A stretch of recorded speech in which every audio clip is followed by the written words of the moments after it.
Olá, paz a todos. Vamos à leitura de um texto bíblico para a meditação. Encontramos no Evangelho de Jesus Cristo, escrito por Lucas, no capítulo 15, versículos 20 a 23. Assim está escrito: E levantando-se foi para seu pai, e quando ainda estava longe, viu-o seu pai, e se moveu de íntima compaixão. E correndo, lançou-se-lhe ao pescoço e o beijou. E o filho lhe disse: Pai, pequei contra o céu e perante ti. Já não sou digno de ser chamado teu filho. Mas o pai disse aos seus servos: Trazei depressa o melhor vestido e vesti-lhe, e ponde-lhe um anel na mão e alparcas nos pés. E trazei o bezerro cevado e matai-o, comamos e alegremo-nos. Esse texto faz parte de uma parábola ensinada por Jesus, conhecida como sendo a parábola do filho pródigo. Quando Jesus estava para ensinar sobre as relações na família e, principalmente, ela pode ser considerada também uma parábola sobre o perdão, como é que as coisas acontecem. A parábola nos afirma que um pai tinha dois filhos, viviam em perfeita união. Um determinado dia, o filho mais novo surgiu lá como uma ideia mirabolante na cabeça dele, e chegou ao pai e disse: Pai, dá-me a parte da fazenda que me pertence. Ora, nós sabemos que os filhos têm direito aos bens dos pais quando estes morrem. Aí fica, então, como herança para os filhos.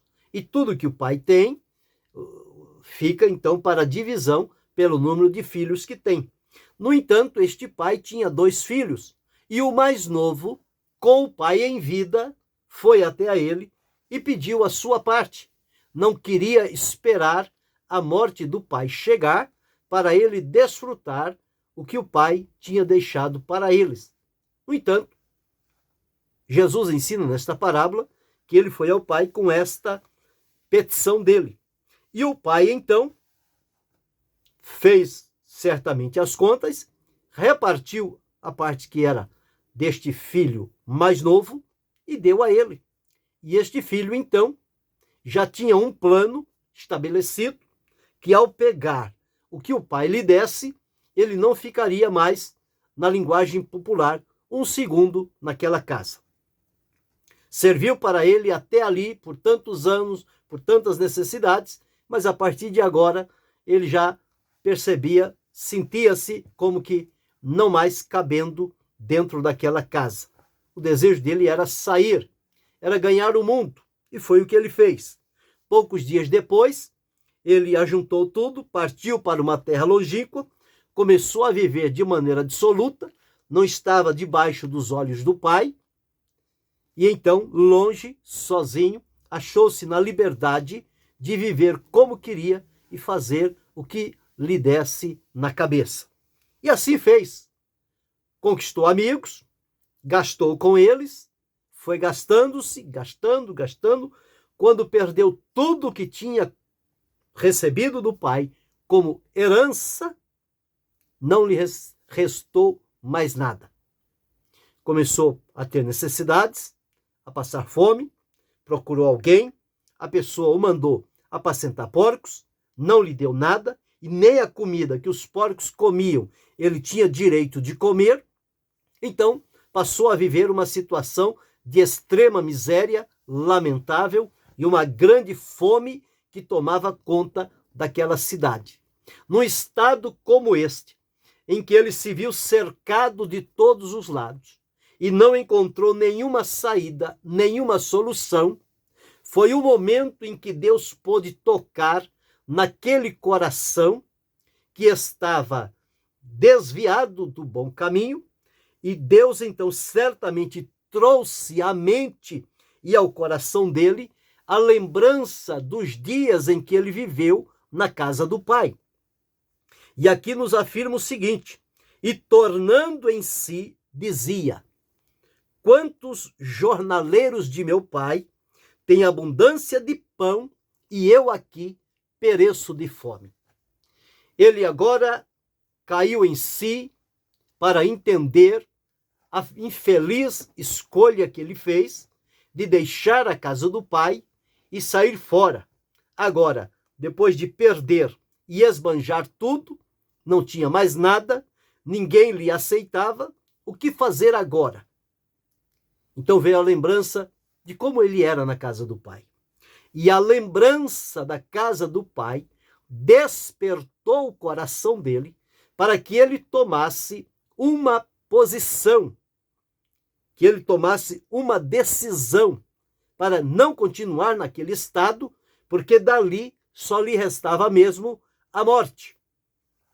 E veja o que acontece. Então, quando ele está pensando sobre isso, que na casa do pai, os jornaleiros, os trabalhadores, têm abundância de pão, e ele ali, como filho, está perecendo. Mas ele abriu mão desta filiação e saiu da casa do pai. Mas ele tomou uma decisão. É nesta hora, na hora difícil, na hora do aperto, na hora da dificuldade, que muitas das vezes aqueles que não têm disponibilidade para ouvir a voz de Deus, é no momento difícil da vida em que eles então têm a oportunidade de ouvir a voz de Deus e entender o que é que Deus espera deles. Ele certamente, nesta sua lembrança da casa do pai, ele começou a raciocinar: o que devo fazer? Preciso voltar para a casa do meu pai. Mas como voltar? De que maneira voltar? Se ele tinha dito que ia embora, talvez nem para trás olhou, mas agora precisava fazer o caminho de volta. E aqui no versículo 18 está escrito assim: levantar-me-ei, irei ter com meu pai, e dir-lhe-ei: pai, pequei contra o céu e perante ti, já não sou digno de ser chamado teu filho. Faze-me como um dos teus jornaleiros. Ele chegou à seguinte conclusão: de voltar à casa do pai. Isto mostra que o arrependimento teve lugar no coração daquele filho. Ele estava então agora arrependido, decidido a voltar à casa do pai, e quando ele está raciocinando sobre isto, ele vai adiante do pai para confessar e dizer: pai, pequei contra o céu e perante ti. Então, um coração arrependido, ele estava agora reconhecendo o seu erro, o seu pecado e fazendo a sua confissão. As pessoas, quando notam que escolheram o caminho errado, a única saída que elas têm para não continuar piorando cada dia mais é repensar a vida e ser levado então ao arrependimento para tomar uma outra decisão que os tire daquela situação. Foi esta a condição deste filho.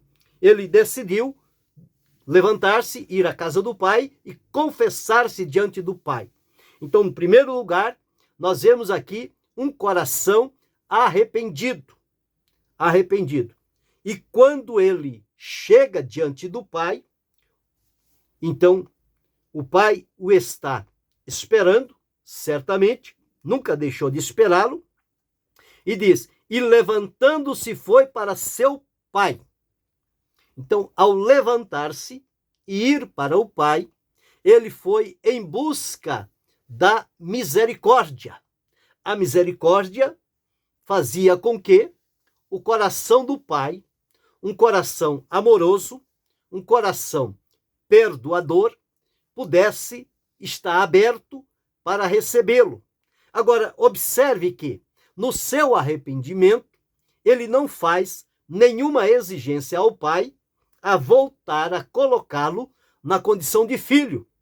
Ele quer somente voltar para a casa do pai mesmo que seja considerado como um dos jornaleiros, como um dos trabalhadores da casa do pai.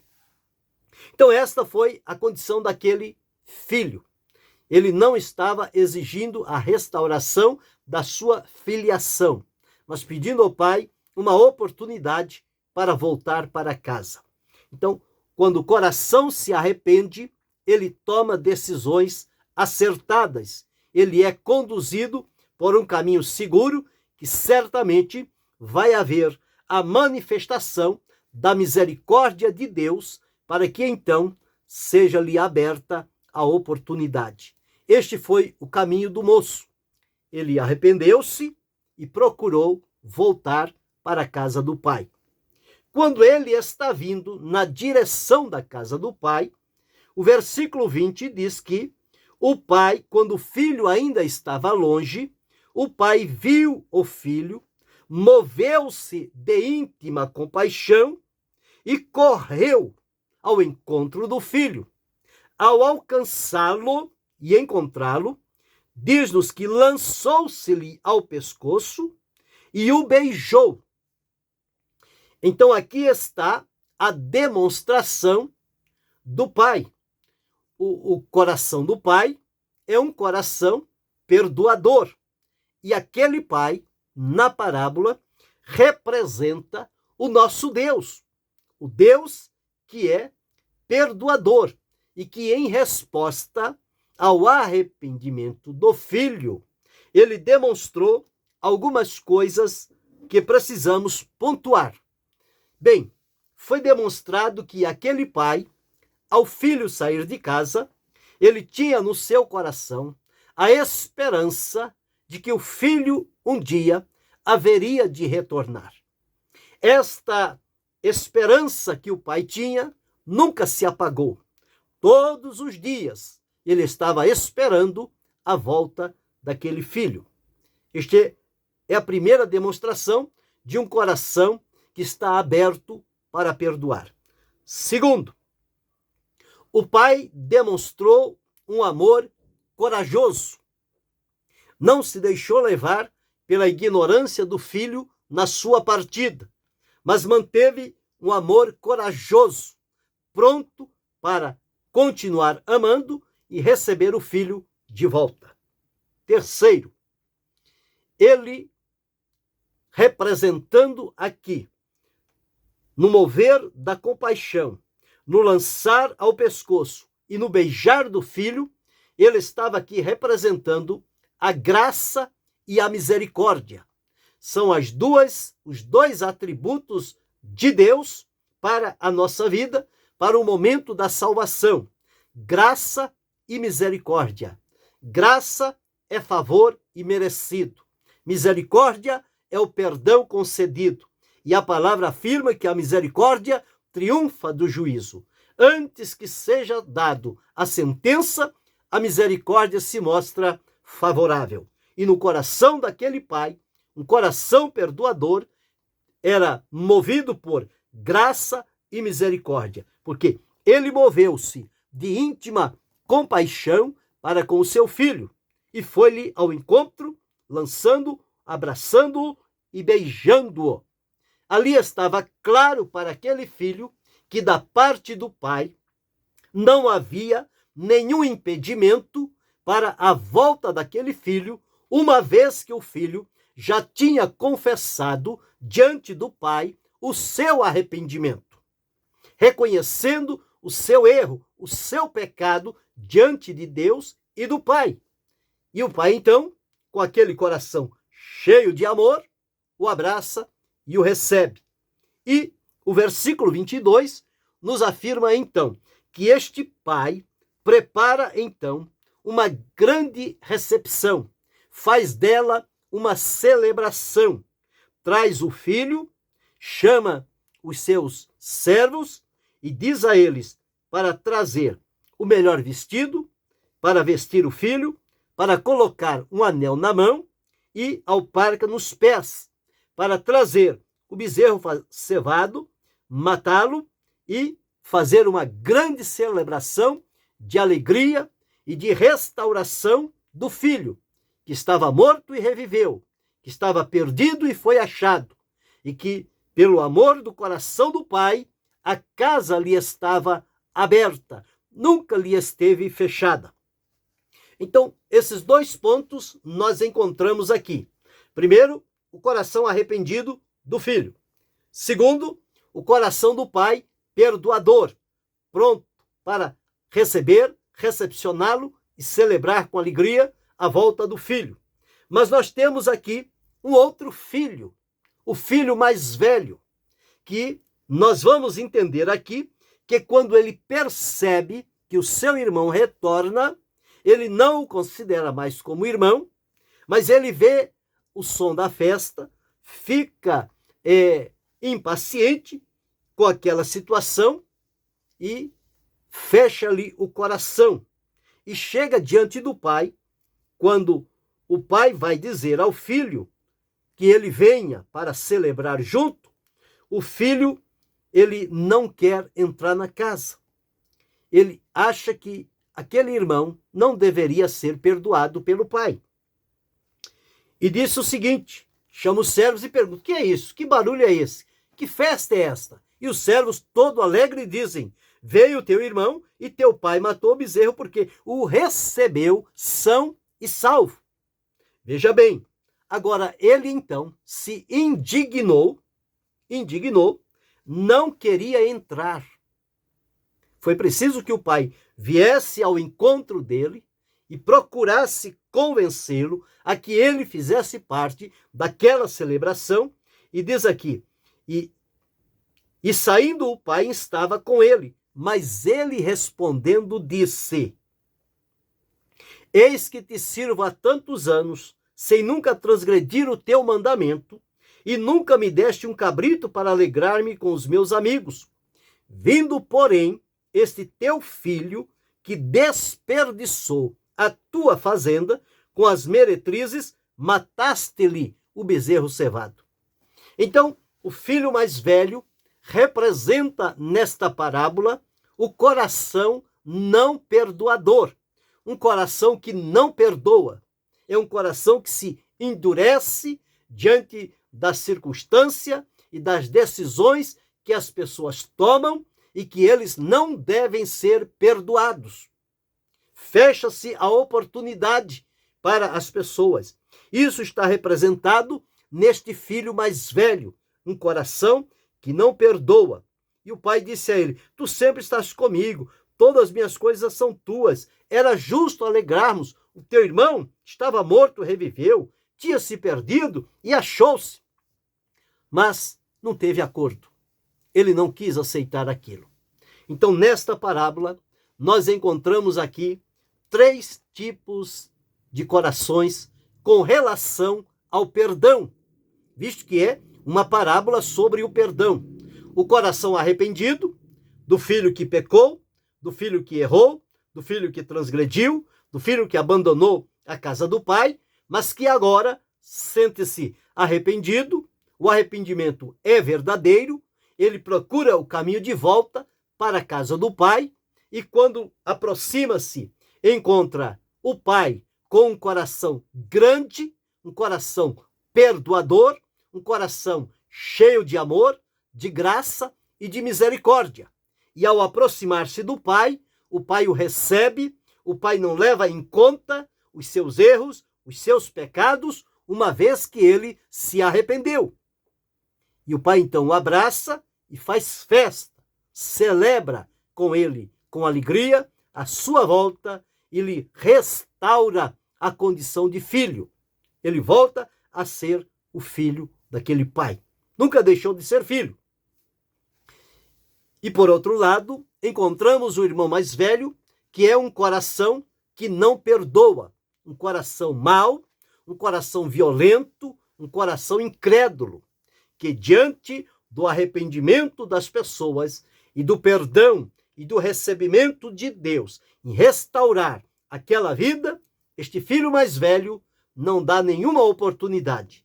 Para ele, errou, tem que pagar pelos seus erros e não tem direito a arrependimento.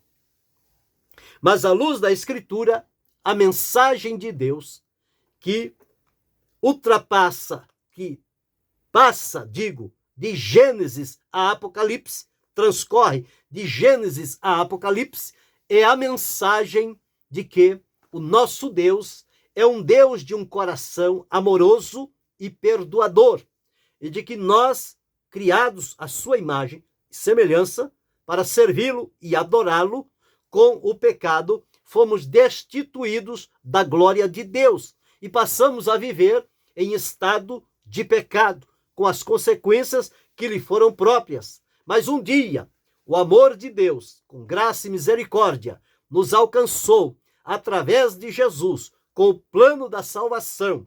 E isto gerou na nossa vida o arrependimento. E ao chegarmos diante do Senhor Jesus, chamados por Ele para a salvação, nós nos confessamos diante dele como um pecador, mas que estava agora arrependido e crendo na salvação oferecida por Jesus. A partir daquele momento, o Senhor Jesus nos perdoou, nos libertou, nos transformou e nos colocou em acesso com a presença de Deus.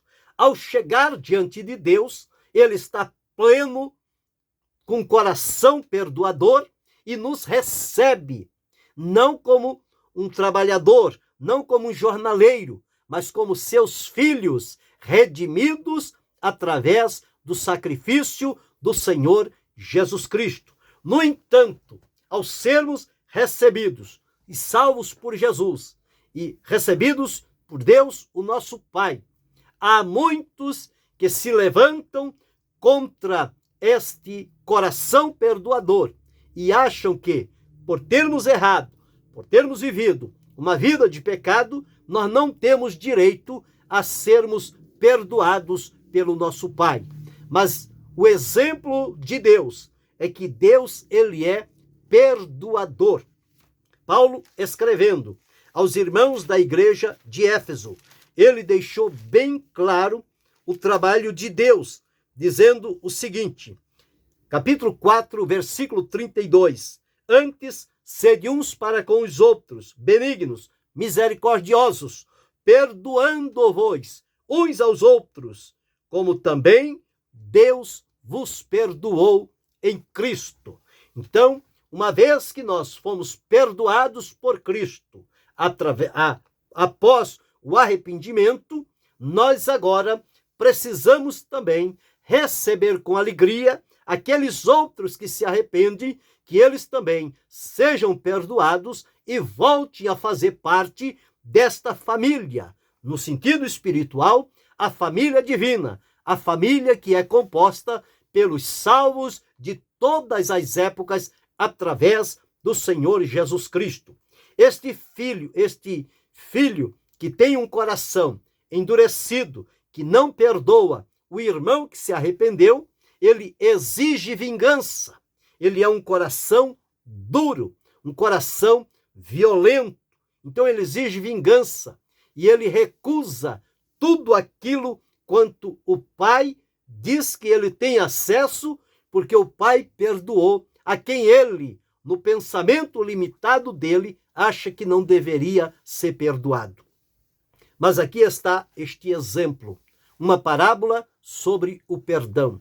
Quantas vezes também as pessoas que erram, que pecam, que transgridem, que se arrependem, que voltam ao redil do bom pastor, que voltam à igreja para servir a Jesus, muitas das vezes lá no seio dela existe o irmão mais velho, alguém que está lá e então faz todo tipo de barreira para que este filho arrependido não volte, não seja perdoado, não encontre reciprocidade ou não seja recebido no seio da família da fé. Ele está assemelhando-se aos fariseus da época de Jesus, que só eles eram certos, só eles eram perfeitos e todos os demais estavam errados e condenados diante de Deus.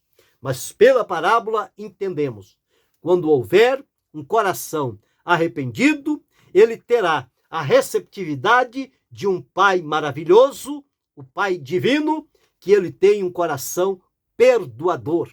Ele nos receberá e nos perdoará. E este filho mais velho, se ele não se arrepender e se converter, ele estará perdido, embora fazendo parte daqueles que dizem ser da família de Deus. Mas se no coração dele não há o espírito de perdão, ele está perdendo tempo, perdendo a oportunidade, correndo um sério perigo de ir para a condenação eterna. Portanto, que possamos aprender com esta parábola sobre o perdão, exemplificado na vida do filho pródigo, do pai e do irmão mais velho. No filho pródigo, o arrependimento. No pai, um coração perdoador. No filho mais velho, um coração que não perdoa, um coração que condena. Está aí. Qual é o tipo do nosso coração? Um coração arrependido diante de Deus, um coração que perdoa quem errou e se arrependeu, ou um coração que nega perdão às pessoas. O ensino bíblico é: se nós perdoamos aos nossos ofensores, nós somos perdoados. Se nós não perdoarmos, nós não seremos perdoados. O melhor caminho a seguir é o exemplo de Jesus, que quando injuriado, condenado, ameaçado, ele não lançou sentença de condenação. E quando na cruz do Calvário estava crucificado, ele abriu a oportunidade do perdão. E diante dos seus algozes, ele disse: Pai, perdoa-lhes, porque eles não sabem o que fazem. Uma parábola sobre o perdão. Que eu e você possamos aprender e praticá-lo para a glória de Deus e para a bênção da nossa vida. Que Deus continue abençoando-nos em Cristo Jesus, não só hoje, mas para todo sempre. Amém.